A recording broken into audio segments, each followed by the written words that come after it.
Diyos, aangat ang buhay ko. Sinabi ng Diyos, sasagana ang buhay ko. Kaya ako'y magsasaya, pagkat sinabi ng Diyos ay sinabi niya. Di ko bibitawan ang lahat ng pangako niya. Sinabi ng Diyos, aangat ang buhay ko. Sinabi ng Diyos, sasagana ang buhay ko. Kaya ako'y magsasaya, pagkat sinabi ng Diyos ay sinabi niya. Di ko bibitawan ang lahat ng pangako niya. Maragas ang pagpapala, aking nararanasan. Di ako magtataka kung ba't sa akin napupunta. Wala hinahatulan, di mo kailangan saan ka magpunta. Maragas ang pagpapala, aking nakamtandaan.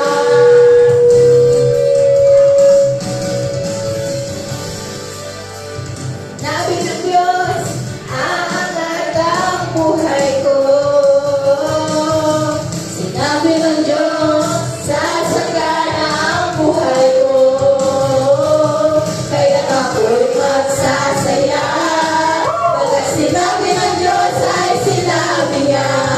Di ko bibitawan ang lahat ng pangako niya. Maragas ang pagpapala, aking nararanasan. Di ako magtataka kung ba't sa akin napupunta. Wala hinahatulan, di mo kailangan saan ka mapunta. Maragas ang pagpapala, aking nakamtandaan. Maragas ang pagpapala, aking nararanasan. Di ako magtataka kung ba't sa akin napupunta. Wala hinahatulan, di mo kailangan saan ka mapunta. Maragas ang pagpapala, maragas ang pagpapala, maragas ang pagpapala, aking nakamtandaan. Salamat, Panginoon, sa kalakasan at sa mga pagpapala na binibigay mo sa amin, Panginoon. Sugaw sa galak ang lahat ng nilalang. Purihin ang Diyos ng may kagalakan. Sumigaw! Sa galak Yeah! lahat ng nilalang. Purihin ang Diyos ng may kagalakan. Wagas na mapuri sa kanyang ibigay. Purihin siya, awitan siya, luwalhatiin siya. Sumigaw sa galak Yeah! ang lahat ng nilalang. Purihin ang Diyos ng may kagalakan. Sumigaw sa galak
Panginoon, sa mga oras na ito, Panginoon. At naway, Panginoon, nasisihan ka sa aming ginagawa, Panginoon. Ito po ang patuloy na aming magsasal sa inyo, Panginoon. Yes, Lord God, kami po ay katagpo ninyo.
Narito kami, Panginoon.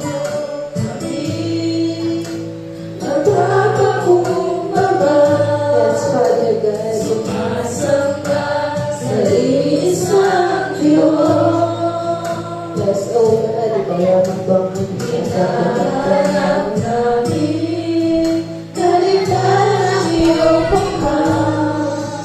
Sumasamo sa iyong pagkilos.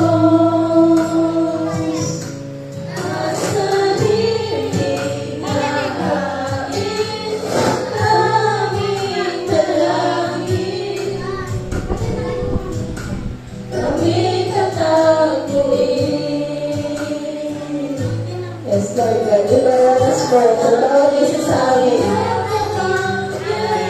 Yes, Lord God.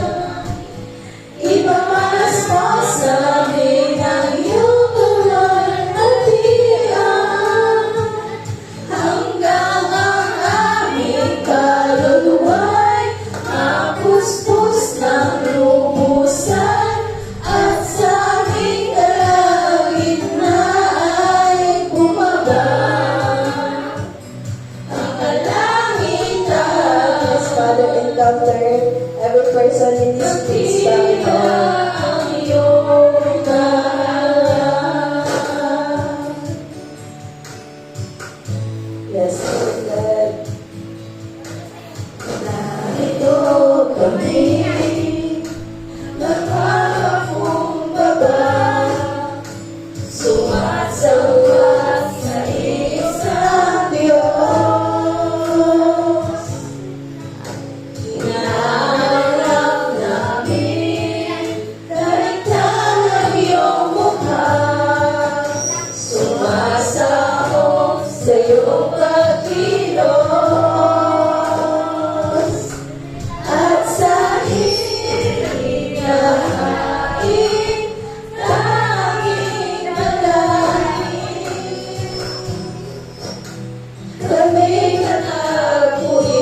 dakila ang iyong ngalan.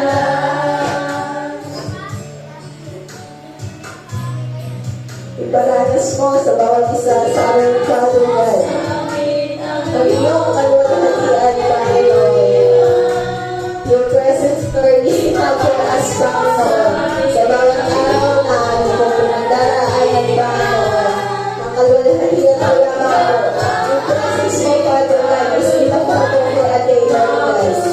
Kaya, Father God, kung sino man po, sa amin, o sa bahay mo, Panginoon, o may kabigatin sa kanilang mga puso. Lord God, naway surrender nila ang mga kabigatan ito sa inyong Panginoon. Dakila ang iyong ngalan. Dakila ang iyong ngalan.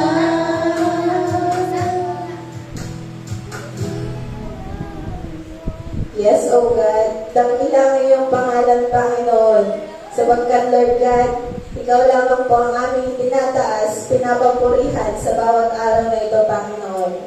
Lord, despite man po sa mga nangyari kanina, ang dami man pong mga struggles na nariyan, Panginoon, pero hindi po kami nagpapigil, Panginoon. At narito po kami nagpapakumbaba sa inyong harapan, Panginoon, upang humingi ng mga tawad sa amin pong mga nagawang kasalanan, Panginoon. Kaya, Lord God, maraming salamat na lahat ng mga narito, Panginoon, nandirito po upang makinig ng inyong mga salita, makapulot ng mga aral na amin pong dadalhin at maisa sa pumuhay, Panginoon. Kaya, Lord God, hindi man po ganun kaganda yung amin pong mga boses, pero Panginoon, alam po namin na nasisiyahan ka sa amin pong ginagawa, Panginoon. Kaya, Lord God, maraming salamat, Panginoon, na ikaw po ang nag-provide ng lahat ng ito, Panginoon, na ikaw po ang siyang nag-replenish lahat ng mga hindi magandang nangyari kanina, Panginoon, from kids zone hanggang sa pag-start naming mga adults, Panginoon. Pero maraming salamat, Panginoon, na nariyan ka upang kami tulungan, Panginoon. Kaya, Lord God, every one of us ay ngayong araw na ito ay makakapulot ng magaganda pong aral. At salamat, Panginoon, na sa aming pong pag-uwi ay ang share po ng mga messages mo, Panginoon, ay amin pong iisa sa pamuhay. Ito lamang po ang aming samot dalangin sa matamis na pangalan ni Jesus. Lahat ay magsabi ng Amen! Amen! Hello. Okay, palakpakan natin si Lord. Diba? Woo! Sabi nila kapag ikaw ay nag-worship, usually yung kung ano yung merong spirit ng mga naglilid sa harap, mararamdaman ng congregation, mararamdaman ng mga tao. No? And siguro kung kakabit ko sa isang word, yung worship kanina, there's purity. May purity dun sa worship kanina. No? Kaya palakpakan natin yung mga worship leader natin. Yan. Thank you, Lord. Thank you for stepping up and answering the call of the Lord. Amen? Okay, sige. Patiin niyo muna yung katabi ninyo. Ayan. Magandang tanghali. Ayan. Siyempre, may konting no? May pakindat naman. Magandang tanghali. Ayan. Oh. Okay. Sige, makakaupo na tayo. No?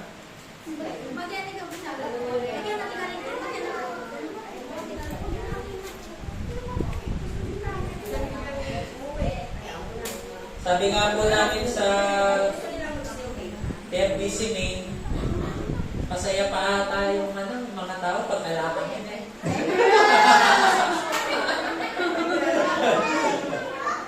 Praise the Lord. Minsan po, bilang leader, it's hard to let go. It's hard to let go na yung hahayaan mo yung iba yung mag-lead. Pero, kaya nga nung nasa Bataan kami, chat ko pa nga si Ate Zay. Zay, papunta na ba kayo? Kamusta na dyan? Ayaw sagot niya sa akin, nakalimutan ko, nasa bahay ako. Oo. Kaya, bilang isang leader, masaya po kami na, at na-bless din po yung guest speaker po natin, no? Kung kayo na-bless kayo dun sa mensahe na release niya last Sunday, mas na-bless din po siya sa mga buhay na bawat isa. Amen?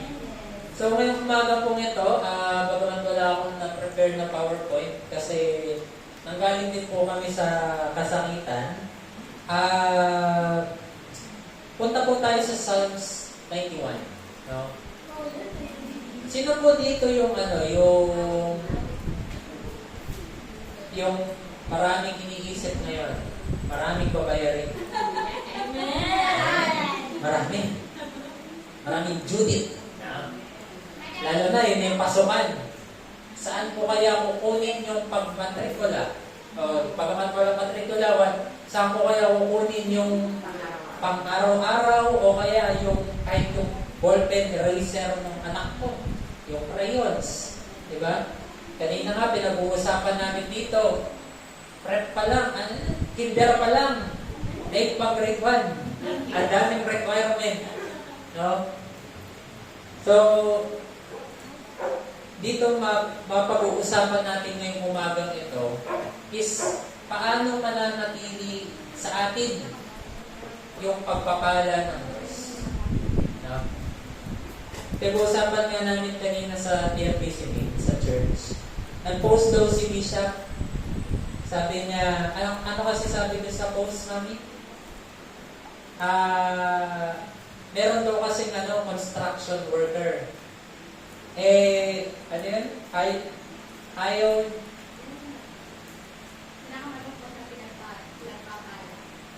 Pinakamalungkot ang pinagpapala. Tapos, minasama daw yun ng ibang pastor. Hindi mo na kasi nila tinignan yung picture. Nagpapala nga naman talaga.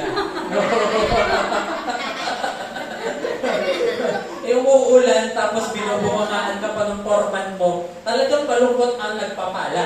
No? Dalawa lang naman yan. Either pagpapalain ka ni Lord o pagpapalain ka. No? Or pagpapaluin ka. Kaya nga, ngayong umagang ito, kung gusto natin maranasan yung pagpapala ng Diyos, ito po yung mga susi. No? Mga susi. Marami na tayong discover na mga susi paano tayo pagpalain ng Diyos. Ang kailangan lang is gawin natin. Minsan kasi, okay yung narinig mo okay yung na-discover mo pero yung i-apply mo, ibang bagay yun. Parang sa school, may tinuro si teacher, naiintindihan mo siya, pero hanggang hindi mo ginagawa, hindi mo mauunawaan ano yung tinuturo. Parang yun yung mga nag-worship leader natin. Hindi nila maunawaan paano maging worship leader hanggang hindi nila susubukan. No? Ngayon, nasubukan nila. No? Iba yung experience. Ngayon, siguro naman kung tatanungin ko kayo, kung gusto nyo pagpalain ni Lord, siguro naman walang magsasabi sa inyo, gusto ko lang yung idea na pagpapalain ako ni Lord. No? O kaya, yung maunawaan ko na pagpapalain ako ni Lord. Pero gusto nyo, maranasan nyo.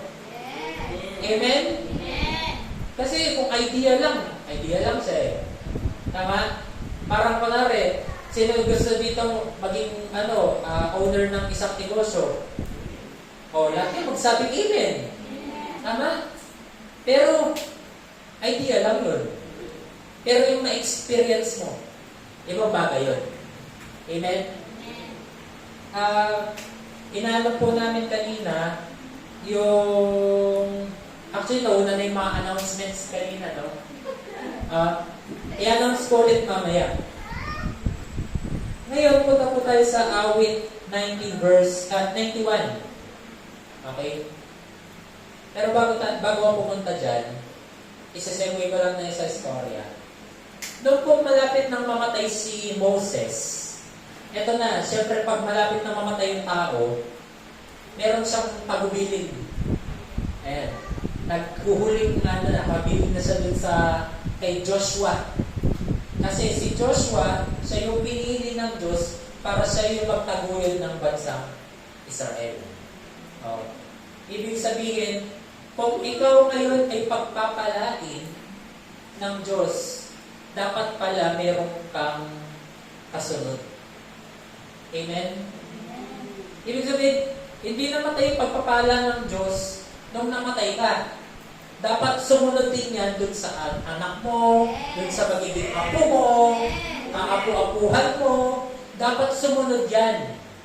O ngayon, sabi ng Diyos, Joshua, no? Ito yung mga binigay kong batas kay Moises. Ngayon sabi ng Diyos kay Moises, ituro mo kay Joshua. Katulad ngayon nagtuturo ako kung paano pinagpala ng Diyos, itinuturo ko sa inyo. Bakit? Same din, di pa sinasabi tagubilin to, no? Hindi ito yun. Pero sinasabi ko kung paano pinagpala ni Lord si Moises, tapos from Moises to Joshua, ganun din from me papunta sa inyo. At ganun naman mula sa inyo papunta sa ibang tao at sa mga anak ninyo at mga kapo nyo. Bakit? Kasi ang pagpapala ng Diyos, generational. Ganun din ang pagpapalo ng Diyos, generational. No? Parang, kunwari, sina Nanay Crising, nakasama sila sa amin sa Correct. Ang pagpapalo ng Diyos, generational. Kunwari, hindi mo napansin kung ikaw kung yung pamilya nyo, dinatnan nyo, wasak. Tapos, nagtaka ka, nag-asawa ka, nawasak din. Yung mga naging anak mo, wasak din ang pamilya. First yun, generational yun. Generational na pagpapalo yun. Oo. O kaya, tumandang dalaga, tumanda kang dalaga, tapos nag-ampon ka ng alam, tumanda kang dalaga, nag-ampon na naman, matanda kang dalaga. First din yun. O kaya, sa ministry naman, kahit anong gawin mo para i-share yung word ni Lord, walang nananatili, nalalagis lahat sila. First din minsan po yun eh. Hindi naman minsan kasi hindi mo lang alam kung anong gawin dun sa mga tao. Magkaiba yun. Pero yung nag-invite ka ni isa, walang natira. Ibang usapan yun. So, merong pagpapalo at pagpapala. Ngayon, anong gusto natin? Pagpapalo o pagpapala? Pagpapala. No?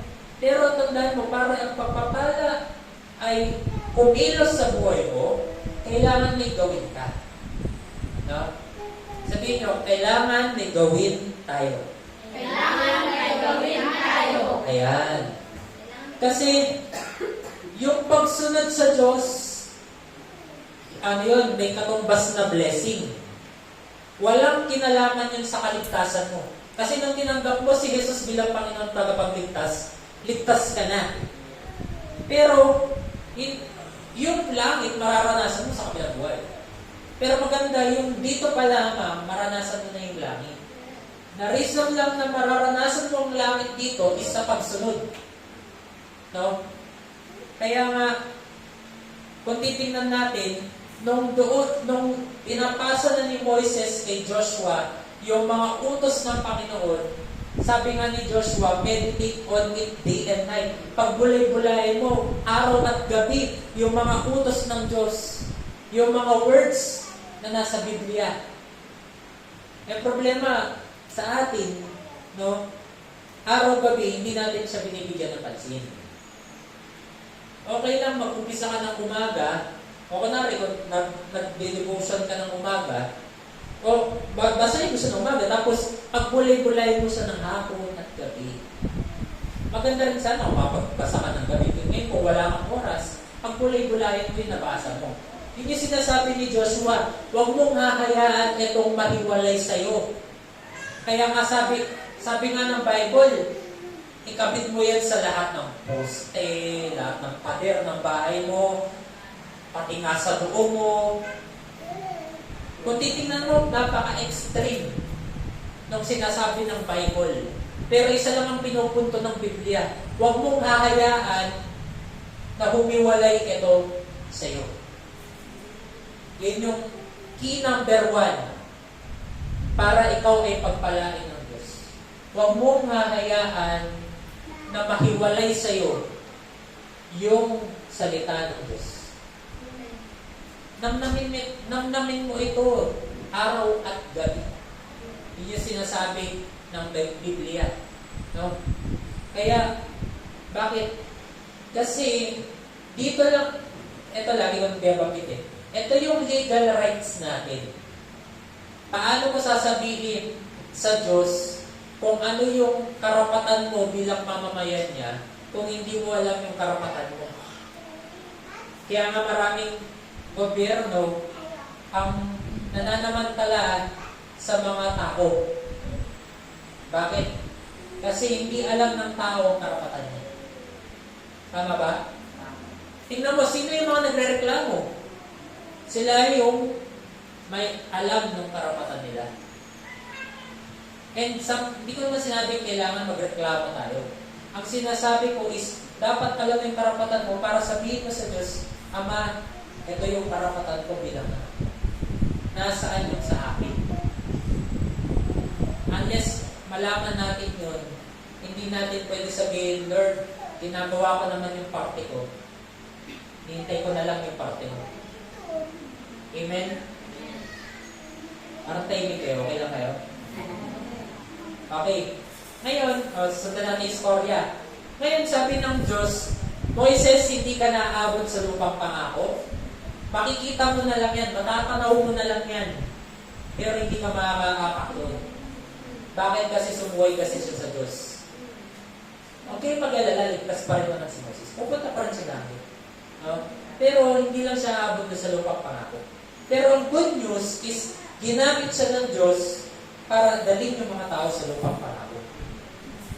At yung lahat ng mga pasaway na kasama ni Moises, kasama niya rin namatay. Okay? Tapos, sabi ng Diyos, sabihin mo kay Joshua, dalhin niya ang Ark of the Covenant at dadaan sila dun sa may ilog. At pauunahin niya yung mga pari na sila yung dala ng Ark of the Covenant. Ngayon, habang dala-dala nila ito, mag-i-stop sila doon sa gilid ng ilog at yung agos ng ilog ay titigil. At malalakad sila sa dry na lupain. Tapos, anong ibig sabihin nito? May mga times, no? May mga times na gusto kang pagpalain ni Lord para gawin mo yung kalooban ng Diyos. Pero marami po itigil sa iyo. No? Ano sabi ng Diyos? Paunahin yung mga pare. Ibig sabihin, at sino yung mga pare sa modern days na to? Yung mga leaders natin, yung mga pastor. So, kami yung nauuna sa labanan. Pero, kapag nauna kami, siyempre, susunod kayo. Alaman, ako lang lumaban, di ba? Sa Elio. Ako lang lalaban. Siyempre, kasama kayo. O ngayon, habang bitbit namin yung Ark of the Covenant, ngayon, sabi ng Bible, kung ano man yung tumipigil sa calling na binigay sa iyo ng Diyos, ano yung pumipigil sa kanila nun? Yung ilog. Kasi malaking ilog eh. Hindi naman yung ilog nila parang ilog natin. Malaki pa nga dyan sa, yun dyan sa Tarlac River eh. Yung ilog nila. Yun yung dadaanan nila. Isipin mo yun. Nauna yung mga pastor, tapos sumunod yung mga tao. So, technically, sumunod lang sila sa Diyos. Pero, anong pinagkaiba? Bit-bit nila yung Ark of the Covenant. Tandaan niyo kung nasaan yung Ark ng mga panahon na yun, nandoon yung presensya ng Diyos. Dahil doon, pinagpapala ang kung nasaan yung Ark of the Covenant.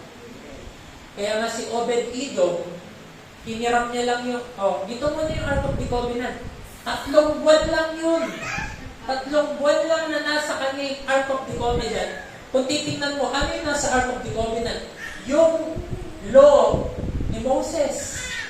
Yung 2 bato na nakaukit doon, yung 10 utos, tapos linagyan nila ng kaha, at nandun yung presensya ng Diyos. Kaya nga sabi sa Bible sa John 1, the Word became flesh and dwelt among us. Gaano ba ka-importante sa iyo ang Word ni Lord? Kasi dati, isa siyang kahon na dinadala-dala ng mga pare. Tapos, naging flesh ito in the form ni Jesus.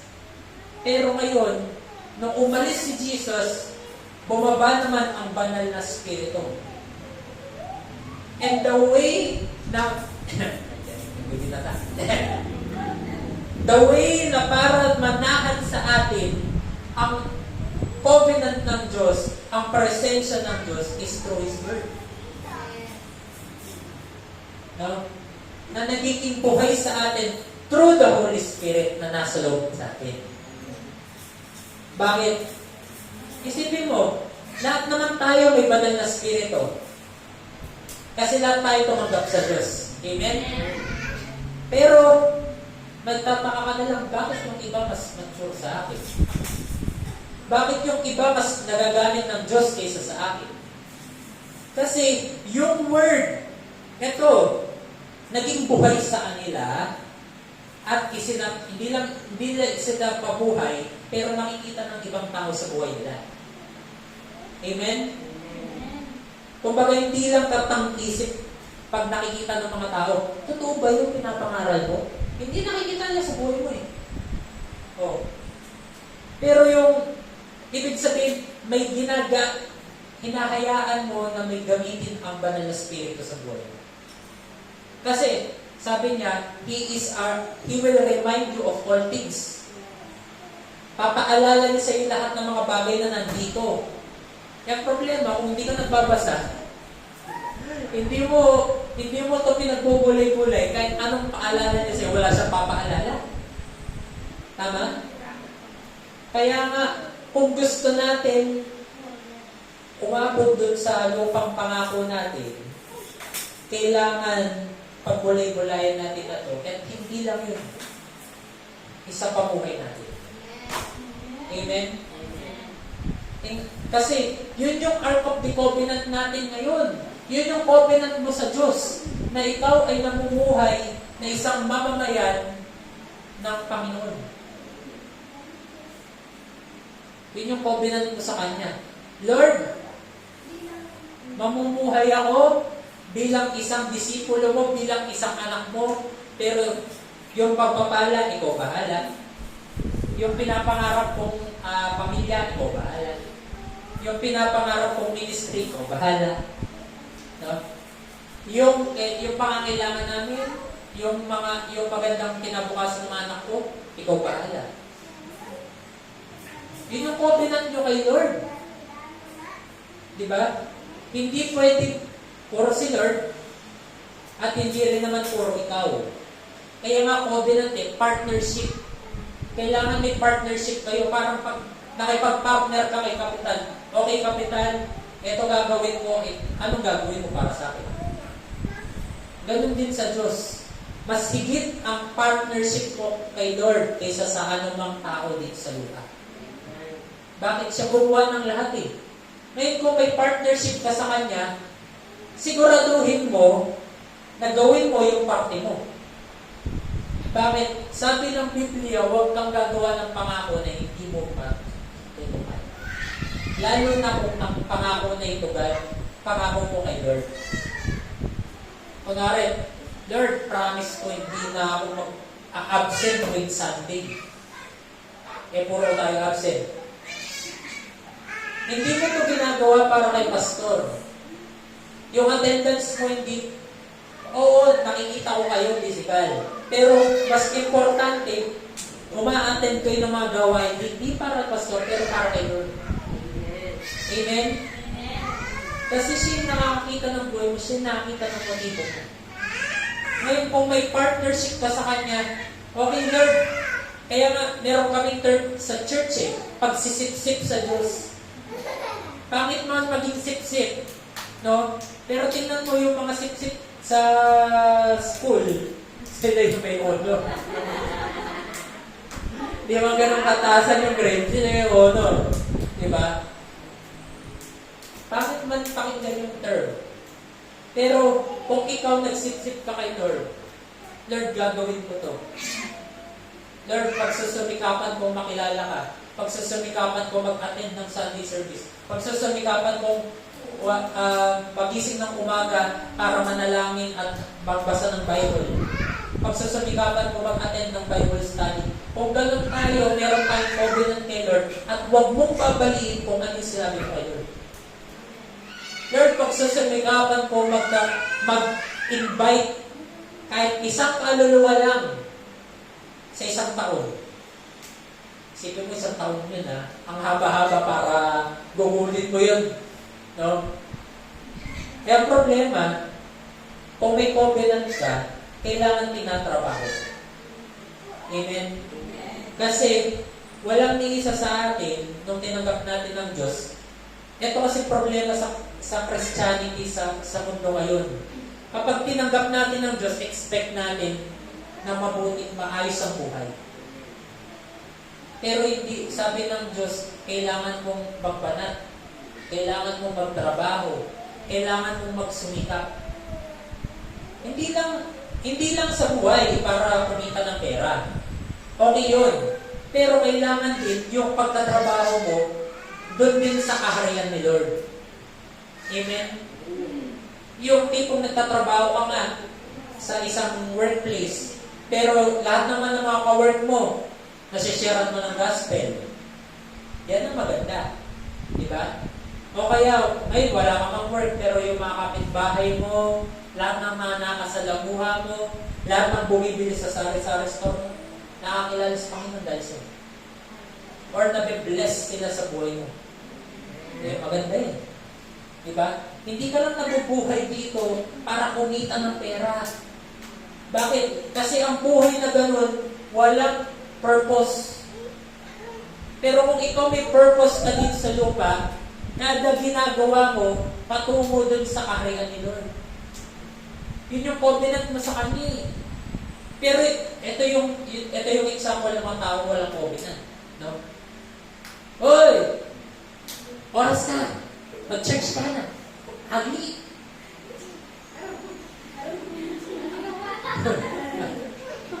Ugly! Hindi mo mapagawan. O, tanaw mo yun, mamiti mo pa. O kaya, ito. Mag-soul winning tayo. Opo, pastor. O sige, mag-pray tayo. Okay, pray. After 2 months, pray. 3 months, pray. Malapit na yung 1 year na pinapangako niya kay Lord. Kasi sabi niya, isang kaluluwa kada isang taon, di ba? Ngayon, kadating nung naku, New Year na bukas, isang taon na bukas. Okay, gagawin ko. Yung ginawa niya, kumuha siya na sako. Halika dito! Sinako niya. Dinala niya sa church. Sabi nita, no? Kidnap for Christ. Kasi kung meron tayong covenant, una, pagpaplanuhan natin. Hindi lang natin pagpaplanuhan, a-actionan natin. Kunwari, ganito, kung may covenant ka, iingatan mo yan. Parang ganito, kunwari, nag-usap kayo ng asawa mo. Darling, dapat hindi na ako nalilig sa trabaho. Ngayon, nag-usap na kayo. O ngayon, gagawa kayo ng steps para hindi siya maliit sa trabaho. O kaya yung anak ninyo na warningan sa school. Sabi, last warning na yan ha. Madadrop na siya kapag isa pang late. O ngayon, nag-usap kayo mag-asawa kasama ng bata. Gagawin natin ito ha. Gabi pa lang, nakaplansya na yung uniform mo, nakatabi na yung gamit mo. Tapos, parang pag umaga, maliligo ka na lang, tapos bihis, tapos pasok ka na school. Ibig sabihin, gumawa ka ng steps para makasigurado ka na mag-fulfill mo yung covenant mo kay Lord. Ang tanong, yung pinapangako ba natin kay Lord na ginagawa mo tayong hakbang? May ginagawa ba tayong hakbang? Kasi, nasa Kanya, yung isang parte ng covenant, nasa atin yung isang parte. Hindi pwedeng puro, Lord, bahala na. Kung pagpapalain mo ko, hindi. Hindi. Kahit pray ka ng pray, walang babagsak sa'yo ng pagpapala. Yung mga kasama ko sa office, sabi nila, 103 million yung loto ngayon. Yung problema, kahit taya sila ng taya, walang nangyayari. No? So, bakit? Kasi hindi pa tayo ready dun sa ganong level. O ngayon, dinala nila yung Ark of the Covenant. Sumunod sila doon sa pare. Tapos tumigil yung pare doon sa gilid ng ilog. At nag-stop yung mga nandun yung pag-flow ng ilog. At naglakad sila sa dry na lupa. Ngayon, sabi ng Bible, kumuha kayo ng bato. Hindi yung bato na hinihitit ka. Kumuha kayo ng bato. Anong gagawin namin sa bato, sabi ng mga taga-Israel? Ikabit ninyo bilang memorabilia ng kabutihan ng Diyos sa buhay ninyo. Kaya tingnan ninyo, yung mga panahon ni Abraham, may mga altar.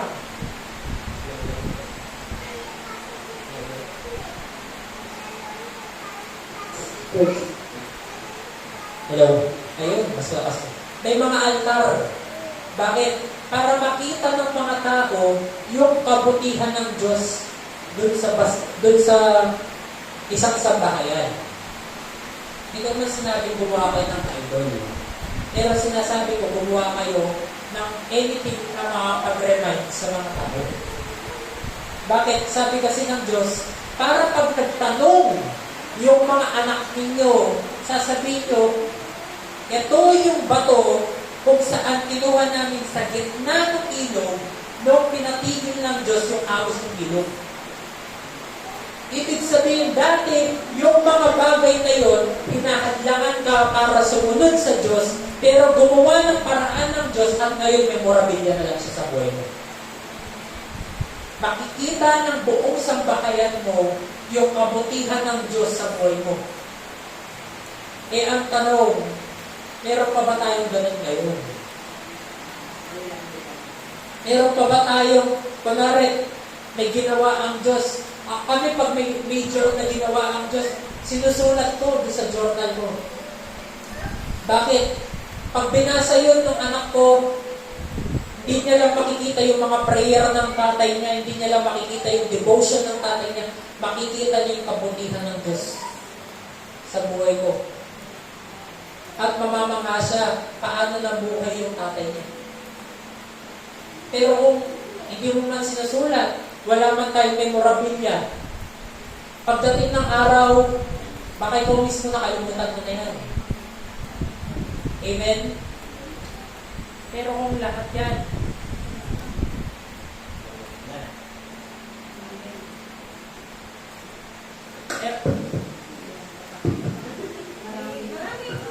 kaya maraming extra. Pero kung lahat yan, wala tayong memorabilia, then, wala tayong ipapakita sa mga tao. Amen? Okay. Psalms 91, sabi, siyang naghahangad ng pagkumpok ng kataas-taasan. Okay. Kailangan nyo palang pakupkup sa kataas-taasan. And kinupkup naman niya tayo, wala naman siyang dinuwa sa atin. Amen. Wala naman siyang itinanggi sa atin. Lolo. Yeah. Wala naman siyang itinanggi sa atin. Amen? Ngayon, sabi dito, at nanatili sa pagkalinga ng makapangyarihan. Kaya nga sinasabi ko kanina, napaka-importante, bigyan nyo ng importansya ang mga gawain patungkol sa Panginoon. Hindi lang itong Sunday, hindi lang yung tuwing Bible study, pero yung araw-araw, yung pananalangin mo, yung pagbabasa mo ng Word. Bakit? Kasi yan ang kasiguraduhan na naiintindihan mo yung covenant mo sa Kanya. Amen? Tapos sabi dito, ay makakapagsabi kay Yahweh, buog kanlungan, ikaw ang aking Diyos, ang Diyos na tangi kong pinagtitiwalaan. Ang problema kasi sa atin, ngayong mga panahon na ito, hindi na tayo masyadong nagtitiwala kay Lord. Hindi na uso sa atin yung covenant. Hindi na uso sa atin yung makipag-partners kay Lord. Okay lang yun sa atin. Yung parte natin, gagawin natin yung sa sarili nating lakas. Pero pagdating kay Lord, minsan kasi gagawa natin, Lord, may bigay ka o hindi, kaya ka na. Diba? Hindi covenant ang tawag doon. Pero pag may covenant tayo, may in-expect dapat tayo sa Diyos. Kaya nga kapag kayo ay nagbalik ng ikapo, yung kasampung bahagi ng mga tinanggap nyo, pastor, net po ba o gross? Kayo na bahala. Ang tanong lang dyan, kano bang gusto mong blessing, net o gross? Diba? Oh. Ang pagsunod kay Lord, hindi para kay Lord. Ang pagbalik ng walang pakialam si Lord kung ibabalik mo yung sampung bahagi. Kasi lahat naman sa Kanya. Amen? Pero kung ibinalik mo yon, sabi ng Diyos, mabubuksan ng langit sa buhay mo. Tapos sasawayin niya yung mananakbal sa buhay mo at bumuhos si sobrang pagpapala na walang paglalagyan. Yun yung parte niya. Ang parte mo, ibalik yung sampung bahagi na hindi mo daw pagnanakawan ng Diyos. Pero kung yung nagbabalik tayo, okay Lord, balik. Pero wala tayong ini-expect na kapalit, walang covenant ng tao doon. Kasi may parte ang tao, may parte ang Diyos. Okay lang naman, i-remind mo siya. Bakit over and over sa Bible, makikita mo, may mga man of God na nagsasabi, Ama, ginawa ko yung parte ko. Nagsumikap ako na gawin yung utos mo. Tulad ni King Hezekiah. Sabi niya, nagtapat ako sa iyo. Pinaglingkuran kita ng buong buhay ko. At ngayon, sasabihin mo, mamamatay lamang ako. Anong ginawa ng Diyos? In-extend niya yung buhay ni King Hezekiah ng 15 years. Diba? Kaya nga, kung may humahadlang man sa paglilingkod mo, karamdaman, kasakitan, kulang sa budget, para magawa mo yung covenant mo kay Lord, may good news ako sa iyo. Si Lord din ang gagawa ng paraan. Tulad ng paghadlang niya dun sa pag-agos ng ilaw para ikaw ay makapunta sa susunod na ibayo, ganun din ang gagawin niya sa'yo. Para ano? Para tuloy-tuloy ang paglilingkod mo sa Kanya. Para tuloy-tuloy yung pagtawag niya sa'yo. Para tuloy-tuloy yung partnership niyo sa isa't isa. Amen? Bakit? Kasi yung mga hadlang na yan, nasa physical lang yan. Pero masyado nating iniisip, binibigyan ng kahulugan. Nawala ng lang ng kuryente, Lord.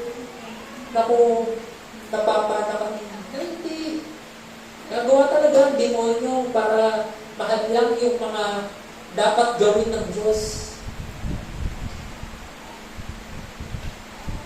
Pero buti na lang, meron tayong Diyos na managwagi na. 2,000 years ago. Amen? Sa panganib at bitag, ika'y kanyang ililigtas. At kahit anumang matinding salot, ay di ka magdaranas. Wow! Yun ang covenant pala. Ililigtas ka ng Diyos sa panganib. So, hindi mo na kailangan isip-isipin paggabi. Baka mamaya may bumagsak na aeroplano sa bahay mo. Hindi mo kailangan isipin yun. Baka bukas may matinding salot na dumating. Huwag mo nang isipin yun. Ang Diyos mismo pala ang magliligtas sa'yo. Kapag meron pang partnership kay Lord. Amen? Tapos sabi dito, luluuban ka niya sa lilim ng kanyang malapad na pakpak, at sa kalinga niya ay palagi kang nakakatiyak.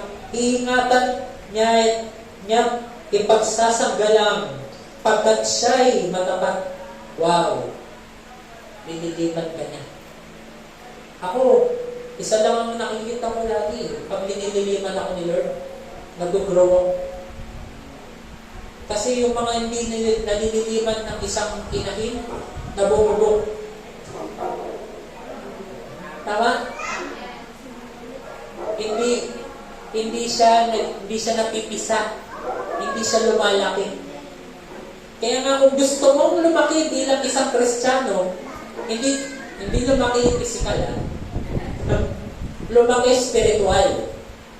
Kasi maliit ka man physical, pero parang si David. Parang si David, na nakikita mo, laki-laki ni Goliath. Sabihin mo lang, hindi mo alam kung sino ang Diyos ko. Mas malaki ang Diyos ko kaysa sa'yo. Amen? Kaya nga, maliit ka man sa physical. May problema ka man sa physical. Mahina ka man sa physical, pero sa spiritual. Huwag mong isasawalang bahala ang spiritual. Kasi doon ka nililiman ng Diyos. Doon ka niya pinapalago. Doon ka makakasigurado hindi ka magiging undergrowth na Christian. Pero fully grown ka. Amen? Kristiyano ka nga, double ka naman. Oh.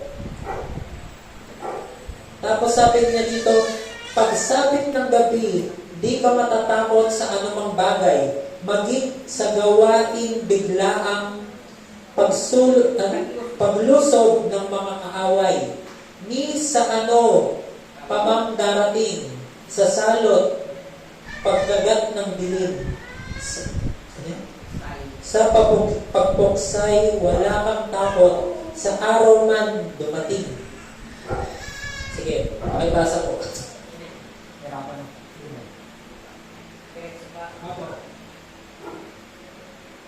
Kahit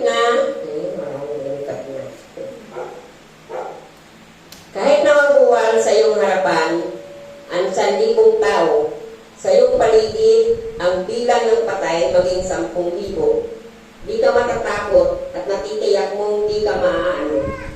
Ika'y magmamasid at sa panunuwad mapapatunayan, iyong makikita taong masasamay pinaparusahan. Sapagkat si Yahweh ang iyong ginawang tagapagsanggalang at ang pinili mong mag-iingat sa iyong kataas-taasan. Di mo aabuting ikay na mapahamak. Di mararanasan kahit anong uring mga paghihirap sa iyong tahanan. Sa kanyang mga anghel ikay itatagubilin. Saan mang dako maparoon, tiyak kang iingatan. Sa kanilang mga kamay ikay aalalayan nang sa mga pato, pamoy hindi masasaktan. Wow!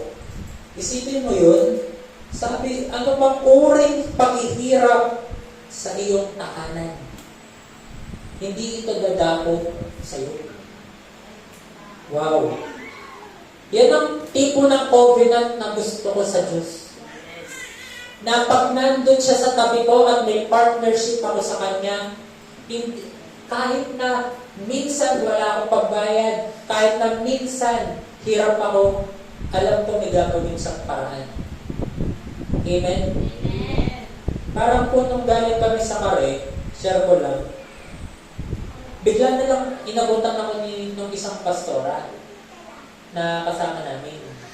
Tapos inabutan ako ni Pastor JP. Ngayon, sabi ko, Lord, ano kayong gagawin ko dito? May time kasi sasabihin sa akin ng Diyos, okay, itanim mo ito, okay, gawin mo ito sa ano. Pero, may pinatanim siya sa akin, pero yung iba, nandun. Lord, ano kayong gagawin ko dito? Tapos, naalala ko niyan, renewal pala ng sasakyan. Kaya sakto, yung renewal ng sasakyan, umabot din ng 3,000. Tapos, sabi ko, Lord, thank you po. Hindi ko man alam kasi kung titingnan mo, yung sahod ko, para sa aming dalawang para sa amin, sakto lang, sapat lang. Pero, kapag nag-provide kasi si Lord, no? Sabi niya sa kanyang salita, anong paghihirap, hindi dadako sa iyong tahanan. Amen? Nakikita mo man sa physical, Lord, saan ako kumuha? Ano kayo gagawin ko? Huwag mong isipin masyado. Si Lord bahala. Amen? Tulad nga ng pinag-uusapan namin sa Bible study kagabi, ang pagpaplano sa tao, binigay ng Diyos. Pero yung pagpapala sa Diyos. Amen? Ibig sabihin, may kailangan ka rin gawin. Pero pagpaplanuhin yung gagawin mo. Ay pagpapalain yung gagawin mo. Amen? Okay, doon na tayo sa last part. So, iingatan ka pala ng mga anghel niya kapag may partnership ka. Pastor, ilang po ng ilang beses ko nang nagawa yun, yung nasubsot na yun, natamanan ako ng batos ng paa. Kasakit kaya. Huwag kayo mag-alala, kahit ako naman. Hindi naman ako niligtas ng anghel doon. Pero ang sinasabi dito ng Bible is hindi ka mag-stumble. Amen? Magpapatuloy ka. Sisiguraduhin yun ng mga anghel na poprotektahan ka nila. Amen? Tapos, ito yung last part. At ito yung pinakagusto ko. Iyong tatapakan kahit mga ahas o liyong mabagsik. Sa Bible, ang mga diablo at ang satanas, dinidescribe siya bilang isang ahas at isang leon. Isipin mo lahat, ibig sabihin lahat, walang iisa, lahat. Sabihin nyo lahat. Lahat. May kapampangan, lahat. So, ibig sabihin, lahat ng kapangyarihan ng kaaway, aapakan mo lang. Wala siyang tuwang sa buhay mo. Wala siyang kapangyarihan sa buhay mo. Kapag may partnership ka kay Lord, kahit anong gawin niya pa yan, kahit isang ilog pa yan o isang dagat ang kabit niya sa'yo, titigil yan sa kapangyarihan ng Diyos. Amen? Tatapakan mo lang pala. Kaya nga sabi ng Bible, tatapakan mo ang ulo ni Satanas. Wow! Kung may partnership pa kayo. Baka matulad tayo dun sa Sons of Sceva.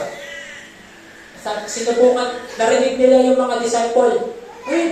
Nagpapalaya sila ng demonyo in Jesus' name. Try kaya natin. Sinubukan nila. In Jesus' name, lumayas ka, lumayas ka. Anong ginawa sa kanya? Pinagbubugbog sila ng demonyo. Literal, lumabas sila dun, duguan sila.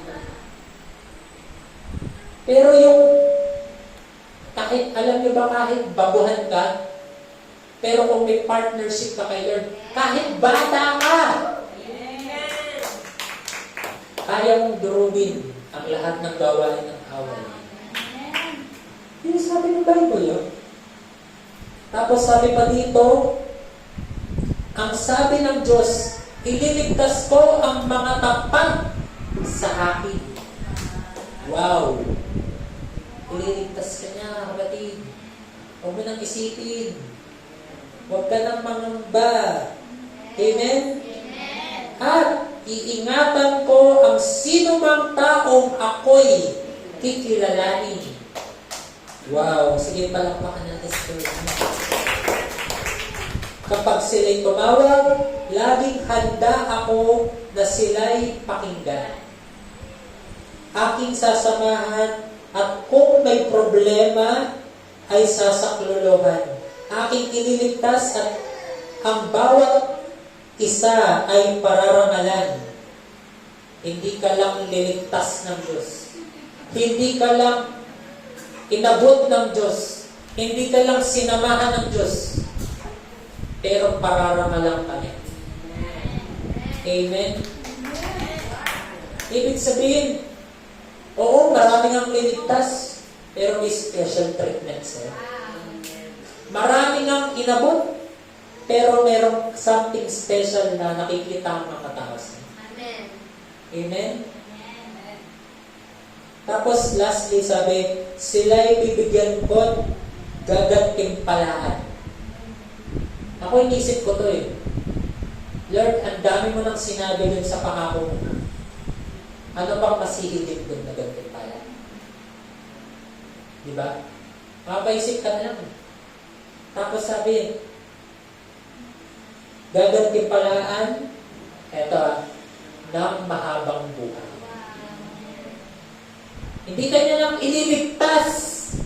Hindi kanya lang gagamitin. Hindi niya lang sisiguraduhin na lahat ng mga Judith, lahat ng mga anak mo ay makapagtapos, makapag-aral at magiging aasenso. Pero sabi niya, papahabain ko rin ang buhay mo. Amen? Bakit? Walang saysay na pagpalain ka niya, hindi mo ma-enjoy kung maganda ka lang mamamatay. Amen? Tapos sabi dito, at nakakatiyak, tatamuhin nila ang aking kaligtasan. Tatamuhin nila ang aking kaligtasan. So, ibig sabihin, hindi ka lang niya liligtas. Actually, walang ni isa sa atin, sabi ng Bible, ang deserving maligtas.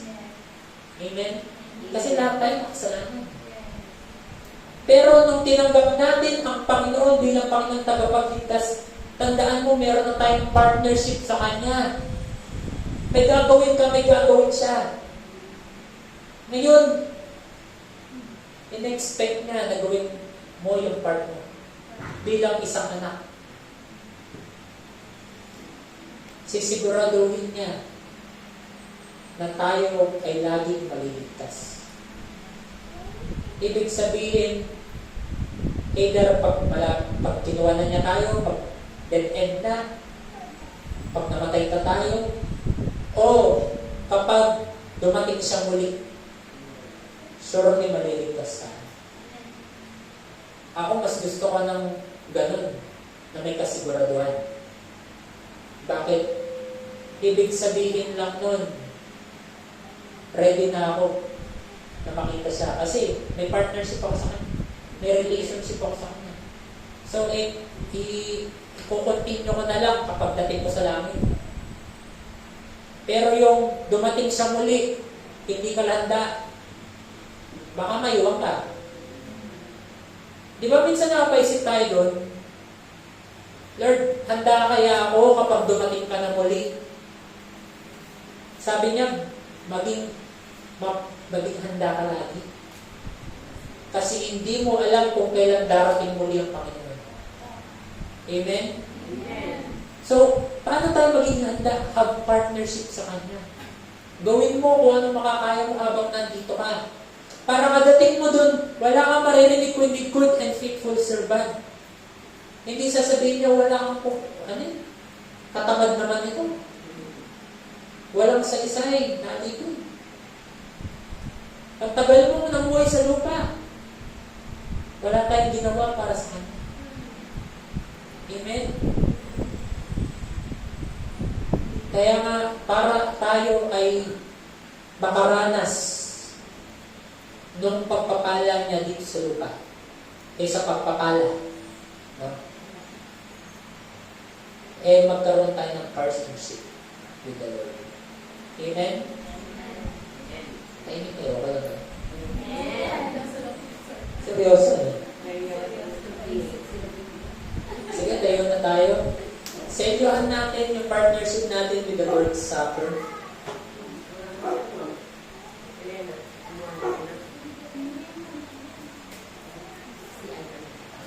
Rapture yung isa sa joke. Ewan tayo.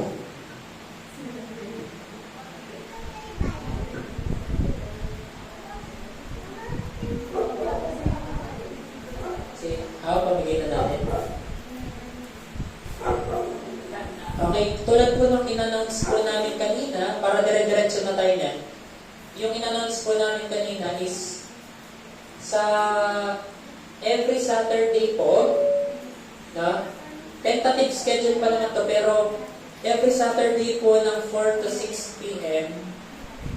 Yung business seminar. No? Siguro, ano yun, for Saturdays siguro yun. Okay ba yan? 4 to 6 p.m. Dito rin. Ang magtuturo po si Pastor Mark. Ngayon, sa worship team, no, I pray, keep seeking the Lord. Patuloy nyo. Okay lang naman, wag nyo masyadong pansinin yung boses nyo, huwag nyo masyadong conscious. Pero ang pinaka-important talaga dyan is paghahanap kay Lord. Yung mga personal devotion nyo, pag-tingin pa po natin, no?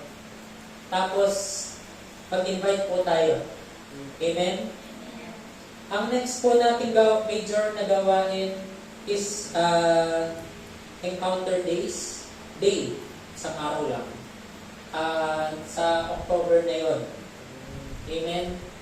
Tapos, pagkatapos nun, tapos pagpaintigin pa po natin yung equipping process natin. And, I pray po na through that, no, more leaders ang ma-develop po dito sa church. Para next year po, no? Next year po is hindi po usapan na invite na lang. Usapan is yung ikaw, gagawa ka na ng sarili Bible study. Ikaw, ganyan. No? Kasi we are developing leaders. Amen? And excited po tayo doon. Be excited po sa lahat ng gawain ng Diyos. Huwag po kayo mag-alala, di niyo po gagawin mag-isa. Magkakasama po tayo dito. Amen? Sige. So sa lahat, no? Lahat ng gustong magkaroon ng partnership with the Lord. Ito ang isang covenant natin sa Kanya. Itong Lord's Supper. Ibig sabihin na intindihan natin ng buong puso kung ano yung ginawa niya sa cross ng Kalbaryo para sa ating lahat. Sabi ng Bible na parusahan siya para sa kasalanan mo at kasalanan ko. Namuhay siya sa mundong ito ng walang pagkakasala para lang tamuin lahat ng mga kasalanan mo. Sabi ng Bible, pinako siya doon, minsan hindi siya umahal. Para lang gampanan niya yung kalooban ng Ama. Para akuin yung paparusahan na dapat para sa iyo at para sa akin. Binitbit niya ang kaparusahan ng sanlibutan ito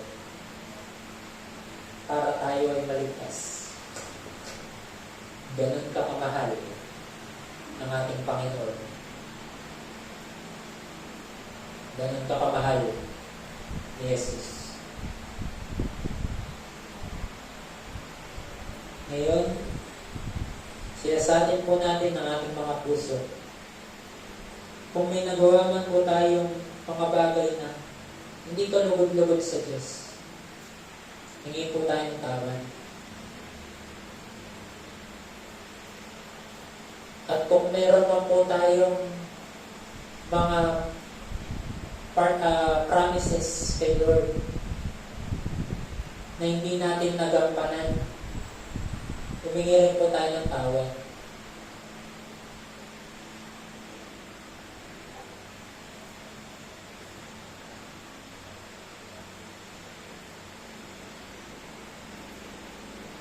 Sa lahat ng mga gustong makipag-partner sa Panginoon,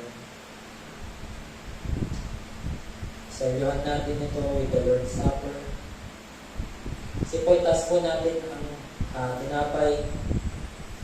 Ito ang katuruan na siyang tinanggap ko mula sa Panginoon. Nang gabi siya'y pinagkalalo, dumampot siya ng tinapay at sinabi, "Ito ang aking katawan na siyang nabugbog para sa inyo. Kung kukunin niyo ito, kunin niyo na may pag-aalala sa akin." Simponin po natin.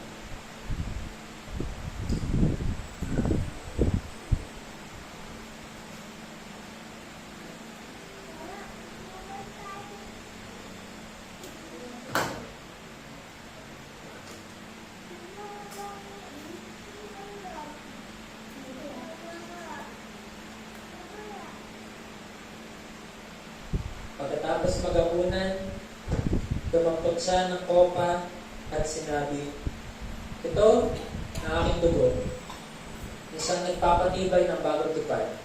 Kung kukunin niyo ito, kunin ninyo na may pag-aalala sa akin." Kunin po natin.